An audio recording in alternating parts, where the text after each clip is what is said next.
परमेश्वर के धन्य नाम की महिमा हो। भात मनन के सत्र 2623 में आप सभी का बड़े प्रेम के साथ स्वागत करता हूँ। आइए आज के मनन के लिए हम पढ़ते हैं यूहन्ना की दूसरी पत्री अध्याय 1 पद 4। मैं बहुत आनंदित हुआ कि मैंने तेरे कुछ बच्चों को उस आज्ञा के अनुसार जो हमें पिता की ओर से मिली थी सत्य पर चलते हुए पाया। हम इस बात को देख चुके हैं कि सत्य शब्द एक ही समय यीशु मसीह को और पवित्र शास्त्र बाइबल को सूचित करने के लिए यूहन्ना रचित सुसमाचार में उपयोग किया है। यूहन्ना 14 की 17 की 17। इधर भी सत्य शब्द परमेश्वर के पवित्र शास्त्र को और यीशु मसीह को ही सूचित करता है। प्रेरित यूहन्ना कह रहा है कि सत्य पर अथवा यीशु मसीह के समान या वचन के अनुसार चलने का आदेश हमें परमेश्वर पिता से ही मिला। कहने का तात्पर्य यह है कि प्रभु के पीछे चलने का विश्वासियों का निर्णय कोई मानुषिक एहसास या भावुकता से बना निर्णय नहीं है। रूपांतर पहाड़ पर जब पतरस, याकूब और यूहन्ना ने मूसा और एलिया यीशु मसीह से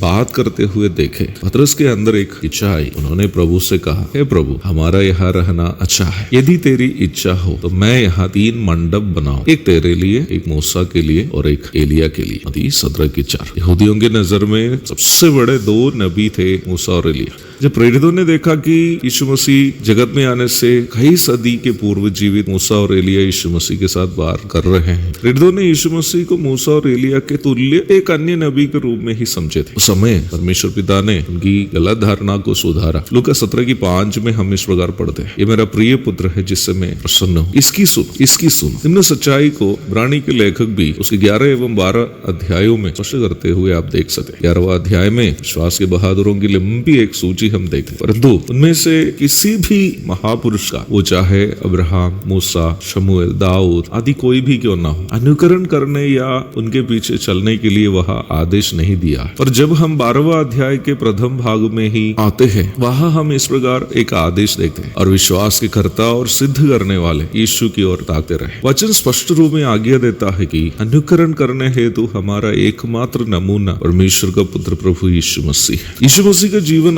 अपने जीवन में उतारते हुए जीना ही मसीह जीवन है। जब पिता ने ये आज्ञा दी थी कि पुत्र को कान दो, उसे अपने कानों से सुना हुआ एक व्यक्ति प्रेरित यूहन्ना था। स्वर्ग से वाणी सुनकर डरे हुए अपने शिष्यों को प्रभु पास में आकर हिम्मत जब देता है, तो वे उस समय यीशु मसीह को छोड़ और किसी को वहां नहीं देखा। मत्ती 17 की 6 और 7 पढ़िएगा। वे प्रभु का दंडवत करके उनकी आराधना। प्रेरित यूहन्ना चुनी हुई उस धन्य महिला का सराहना करते हुए कह रहा है कि इन महिला अपने बच्चों को इस प्रकार प्रशिक्षित किया कि वे यूनानी दर्शन शास्त्र के सिद्धांतों या लोगों के द्वारा तैयार की गई मनगढ़ित कहानियां या यहूदी संप्रभुतावाद से प्रेरित बातों को नहीं माने, बल्कि यीशु मसीह नामक व्यक्ति का वे अनुकरण करने लगे। आज हमें भी ज्यादा कुछ करने की जरूरत नहीं है। हमें वचन की अन्य बातों पर ज्ञान हो या नहीं, यीशु मसीह के बारे में अधिक से अधिक जाने और प्रभु के जीवन का अनुकरण करें। बाइबल सिखाने वाला आत्मिक जीवन इससे बढ़कर कुछ भी नहीं। एक और शुभ दिन की धन्य कामनाओं के साथ आज को मनन में समाप्त करता हूँ। प्रभु आप सबको आशीष देगा।